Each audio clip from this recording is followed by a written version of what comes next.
বন্ধুরা, শীতকাল মানেই তো ছোট ছোট আলু আর তার সাথে কড়াইশুঁটি দিয়ে আলুর দম যা লাগে না বন্ধুরা খেতে। তো চলো আজকে সেই রেসিপিটাই করব।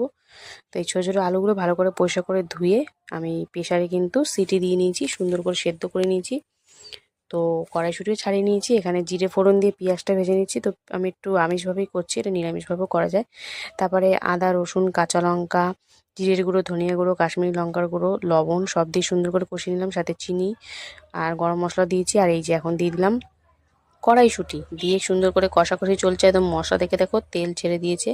এবার সিদ্ধ করে রাখা আলুটাও দিয়ে দিলাম, আর দিয়ে দিলাম এখানে আলুর দমের মশলা, এটা দোকানে অ্যাভেলেবেল। তো সুন্দর করে এখন দিয়ে হালকার উপর একটু কষিয়ে নেব।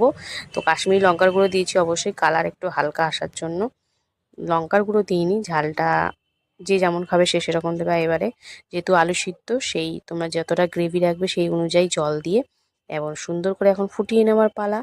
তো চলো সুন্দর করে ফুটিয়ে নিয়েছি, এই দেখো। আর দু একটা আলু কিন্তু একটু ভেঙেও দিয়েছি যাতে গ্রেভিটা একটু গাঢ় হয়। আর নামানোর আগে আগে একটু ধনেপাতা দিয়ে দেবো।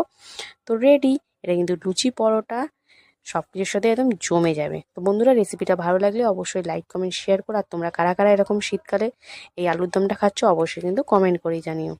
তো চলো টাটা।